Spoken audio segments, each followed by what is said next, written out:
Hi everyone, it's Amy and I'm here for Free Advice Friday. I've got a lot of questions that came in this week. So let's get started with a few of the questions that you guys wrote me this week, and then I will get to your questions. Just type them into the chat box right below and we'll get, or the question box, either way, and I'll start getting your questions answered. All right, so to start, Patty wrote she was very, very interested in where and how to use quizzes. I know, and you guys may be aware, that quizzes, especially on Facebook, and certain quizzes that allow people whether or not to tell whether or not they're a lion or a cat, or if their astrological sign means what. Quizzes were very, very popular on Facebook, and then were very unpopular on Facebook, mainly because people quickly began to see that when you took these quizzes, people were using and farming out and selling your data and your information. So people got very, very suspect of quizzes. However, there is a way to use quizzes in a very organic and a way with a lot of integrity that will draw a lot of people to your website. We have a client. I work with an author. His name is Rob Krakoff, and he has developed a whole series of questions. There's like 100 of them, but you can come up with 10. But he's come up with a series of questions that people can ask, and they evaluate themselves, and it's a point system. You start with 100 points, and depending on how you answer the questions, you either go above 100 or below 100. And then based on where you rank, you can actually see and be able to fit yourself in a particular fitness plan or nutritional plan. This is how he does it. So what I said to Rob, and what I would definitely suggest that you guys do, is come up with 10, 20, 30 questions, ways that people can evaluate themselves, or that they can somehow, after the end of the quizzes, get something that is tailor-made for their situation.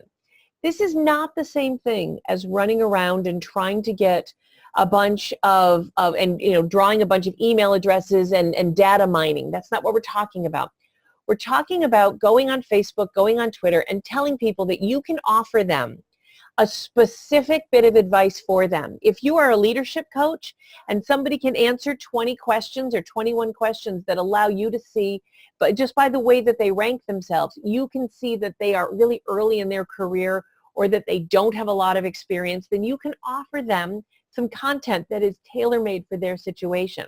Let's say they answer the questions another way, and you can see by the way that they answer that they're ready for the C-suite. Well, then you send them information that will help them get to that part of their career. If you're a cookbook author and people answer a series of questions, make it fun. Do they enjoy the prepping part better? Is it, are they more into baking, or do they enjoy sauteing? Asking them a bunch of questions so you can tailor make recipes, and you can actually then send them a recipe card guide with 20 recipes that are designed for what they love to do. If there are people who don't want to spend more than 20 minutes cooking and prepping, and they want to be able to put it in the oven after 20 minutes, then those are the recipes you send them. I hope this makes sense. For those of you even who are novelists, but for those of you who are saying, I would love to get more email lists, I would love to develop my mailing list and make it much broader, much deeper. Next Friday, here on Free Advice Friday, I am doing an entire session. I'm going to share my screen.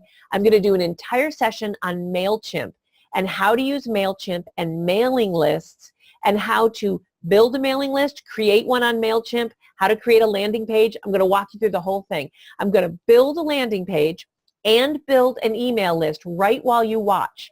And we're going to go through the whole thing together. I'm going to walk you through it step by step on video. So that's what we're doing next Free Advice Friday. But for this Free Advice Friday, and with Patty asking about how to use quizzes, she at this point has on her website, I think it's a free ebook or a free download of a white paper she wrote. Guys, nobody cares anymore about your free chapter. I'm sorry. I mean, unless you're Stephen King and it's a new book. But for the most part, if you are an unknown or a new author, a free chapter or even a free half a book is not going to do it. A free book's good. I would suggest that still works. But there's so many free and low-cost books out there. And it's not really in our best interest as authors to keep devaluing the book and keep offering our stuff for free. what I would recommend is that instead of just offering some free advice, that you give the person who's visiting your site a chance to go through some questions and to really tailor make the content that you're going to send them right to them. They can go through the questions, they can get a score, we can set it, I'll show you how to do it next week. We can set it up so that they automatically get emailed a link that said, because you scored between 20 and 26, this is the perfect set of recipes, or this is the advice that we think's for you. If you'd like to learn more, please contact the author at, stuff like this. So that there's a different and better way to draw and to attract readers to your page than just offering a free book. Those days are over, guys. And maybe they never should have been. I don't want you out there asking people to answer a bunch of questions like which sunset that they prefer, and you can tell them that they're in orange. Also pretty useless. Take a few minutes, think about what you honestly need to know from your potential reader to subset, to divide your content so that it's more specific for them. Get that together and send it to them. So that's my first bit of advice for today. Patty, I hope that answers your question about the best way to use quizzes. Let's see what we've got next. Okay. We've got a question here from a client, who is asking about launch dates. Someone who is a little confused about terminology. They want to know the difference between what's a launch date, what's a pub date, what's a print date, what's an on sale date. I can answer those, no problem. I'd like to remind you that for those of you who are watching this replay of Free Advice Friday, if you're watching this or if you're listening to this on my podcast, if you would like a transcript of this podcast and of this Free Advice Friday that I'm doing, we offer transcripts on my website. Just go to www.newshelves.com/FAF for Free Advice Friday. www.newshelves.com/FAF. The link to that is right below here if you're watching on YouTube, or if you're downloading from a podcast site, and if you're doing Apple or iTunes, the link is there as well. But just go to www.newshelves.com/FAF and you can get a transcript of all this stuff that I'm telling you about. I have a wonderful lady named Lisa who runs these out for me, and she'll get them up within the next few days. That having been said, for those of you who are a little confused about different publishing terms, what's an on sale date? What's a pub date? What's a launch date? I get it.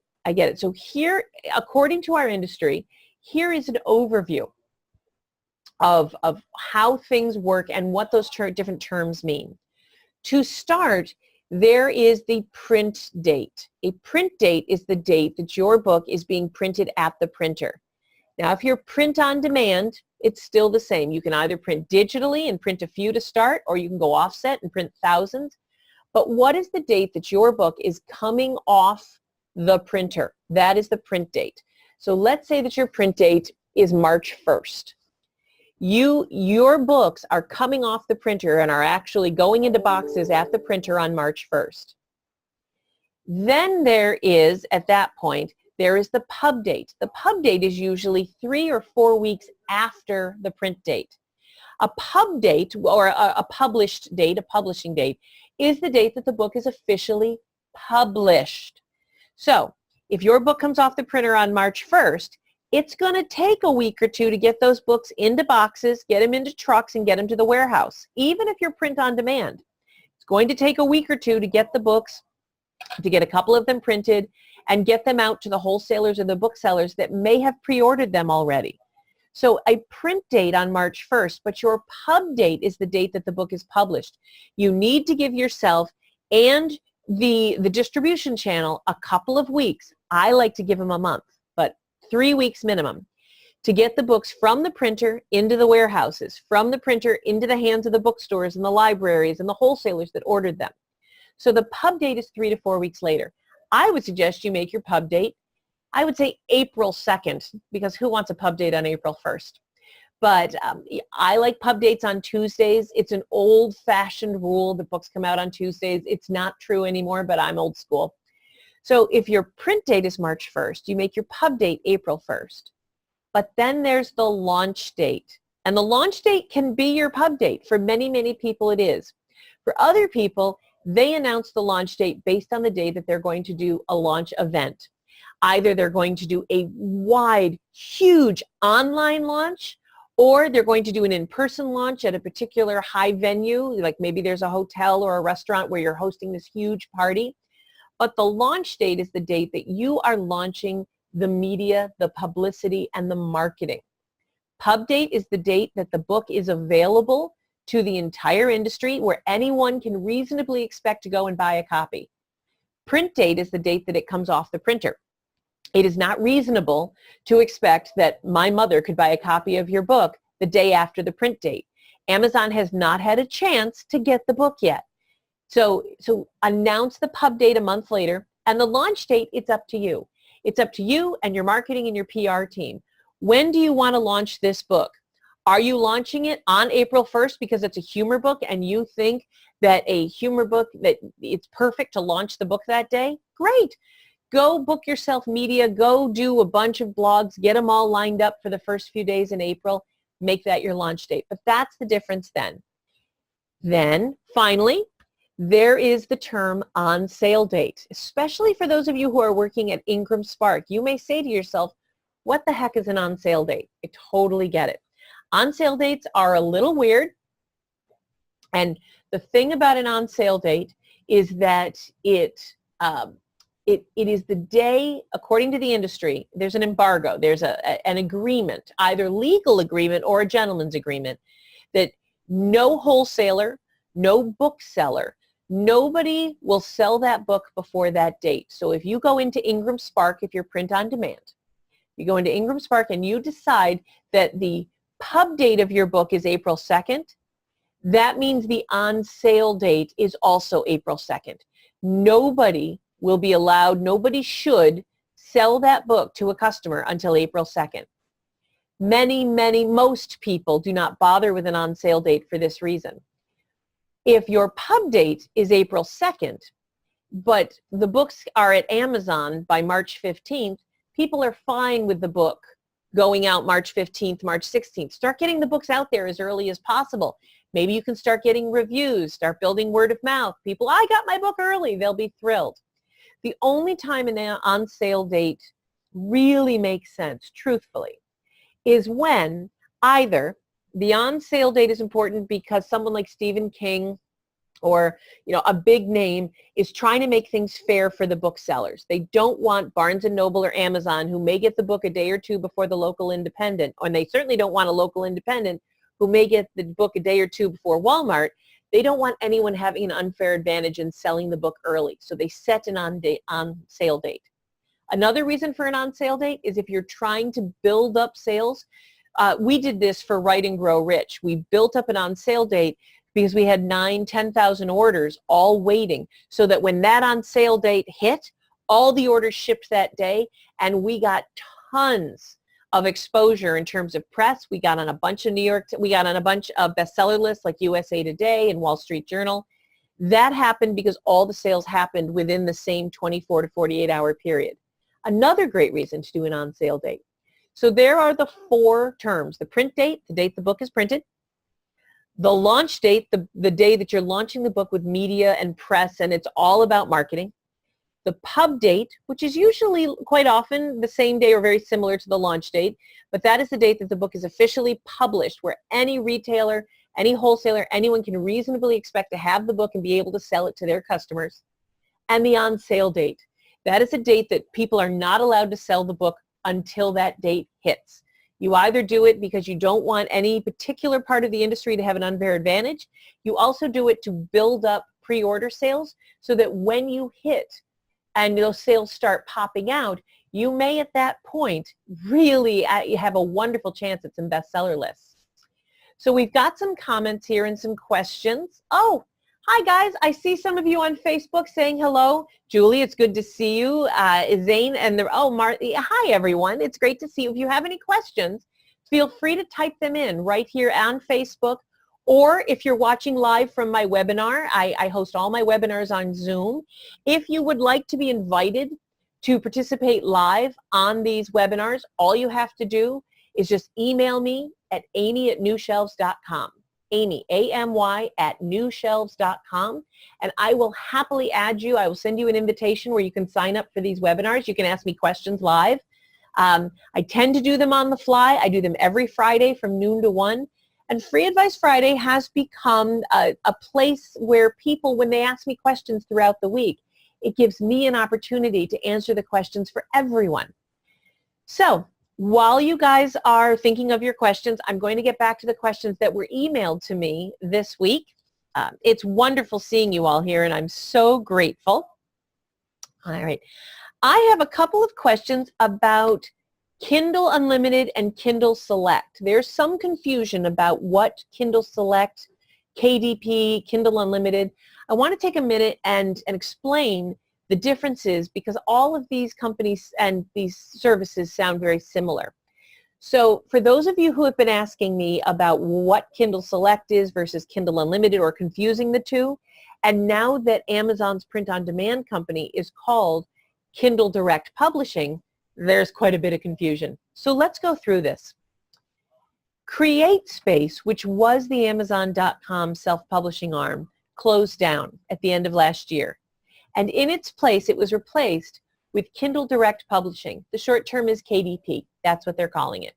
So KDP, which is the print-on-demand arm of Amazon.com, which uses digital printing as well as a lot of different computer mechanisms to allow you to put your book on Amazon.com print-on-demand. You as the author, you can actually be the publisher.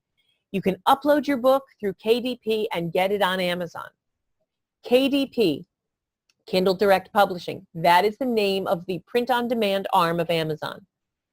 They offer an entree into a marketing program called KDP Select. So Kindle Direct Publishing also has a program called KDP Select. You do not need to sign up for KDP Select. In many cases, it's a really good idea.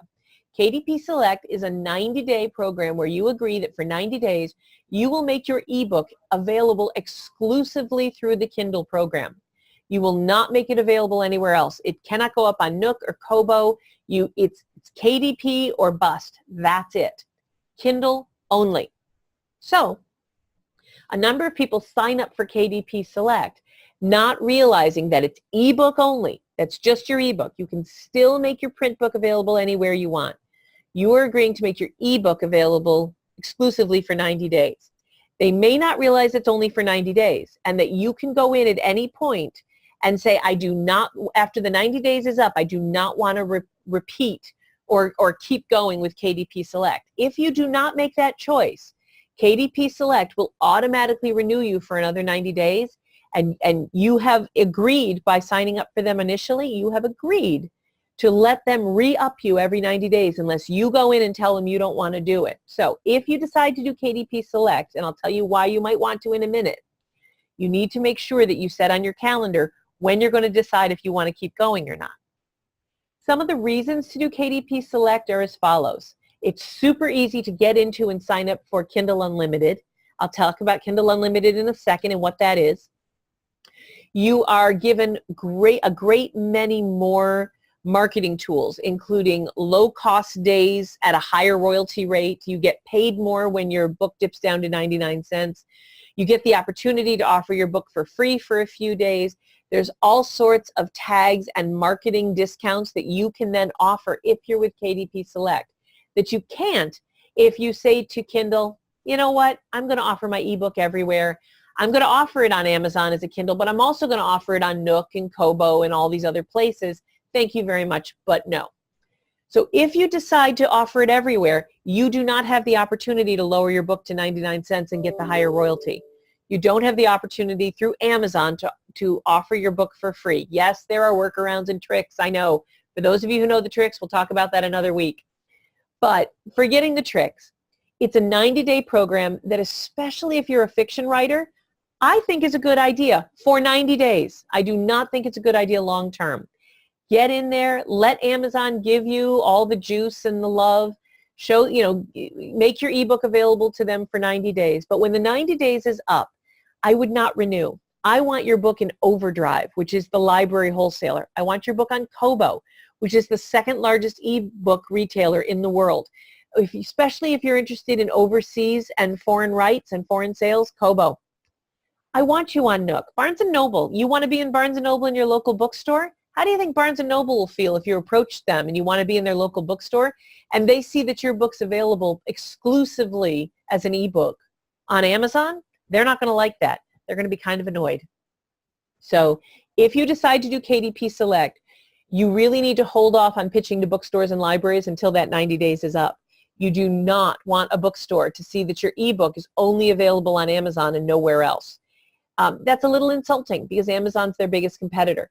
And you are, by giving them exclusivity, you are supporting them. You are giving them something that they want and something that they're rewarding you for, but you don't need to rub your local bookstore's face in it. So you need to know that when you're making these decisions.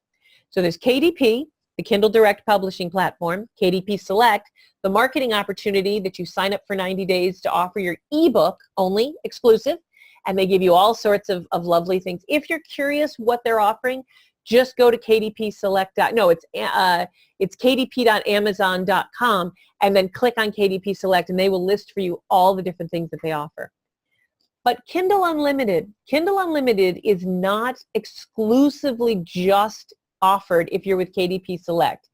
They used to be connected. That's not the case anymore. Yes, if you sign up for KDP Select, you will go right into Kindle Unlimited. But you can opt out of KDP Select after the first 90 days and still have your book available as a Kindle Unlimited book. Kindle Unlimited is a program. You may have seen it if you shop for ebooks on Amazon, that if you pay $9.99 a month, as many people do, there is a huge array of authors, especially romance, paranormal, fiction, genre fiction, but a lot of fiction authors make their book available on Kindle Unlimited with the understanding that if I, as a Kindle Unlimited member, and I do pay $9.99 a month for this subscription, if I, as a Kindle Unlimited member, have a membership and I want to buy a book about, a heartwarming coming-of-age novel, and I want to buy that ebook for $3.99, but I'm a Kindle Unlimited member, Kindle Unlimited is going to say, you can read this book for free. Because I've paid the $9.99 a month, I can borrow that book. I download the book. It's unlimited. If 1 million people want to read this heartwarming coming-of-age novel, then 1 million people can. There's no limits. It's not like a library where if I borrow it, nobody else can. I download the book. Let's say I love it. I read the whole thing. That author is going to end up making a couple of bucks because I read the whole depending on how long the book is, because I read the whole thing. She will be paid. She will be paid out of my and everyone's subscription. There's a bundle of money that's announced every month depending on how many people have subscribed to Kindle Unlimited. And you get paid per page read. Let's say I pick up this book and I don't love it. Let's say that I read 30 pages. She's only going to be paid a few cents because I haven't read the whole book. She will be paid for what I did read. If I download it, and as is the case, I don't ever open it or read it, I'm only allowed to borrow, I think, up to 10 books at a time. So if I have a couple of books that I haven't actually gotten to, and they're still, you will wait as the author, that author, if I download that book, she will get paid after, not before, but after I open the book and start reading it. Just because I downloaded it doesn't mean that she got paid. So for those of you who are with KDP, I would strongly recommend that you consider getting your book available on Kindle Unlimited. 3 or 4 years ago, there were authors making a killing. They were making a living at Kindle Unlimited. They were churning out a novel every couple of weeks or every couple of days. People were reading them like crazy, especially some of the erotica authors or some different advice authors. Those days are pretty much over. Kindle works very, very hard to make sure that it's fair for everyone, and they're not letting the people who are trying to bundle in and game the system. And sometimes, just like with reviews, Amazon goes too far. They throw the baby out with the bathwater. That being the case, just be aware that as things happen, you're in good shape. All right.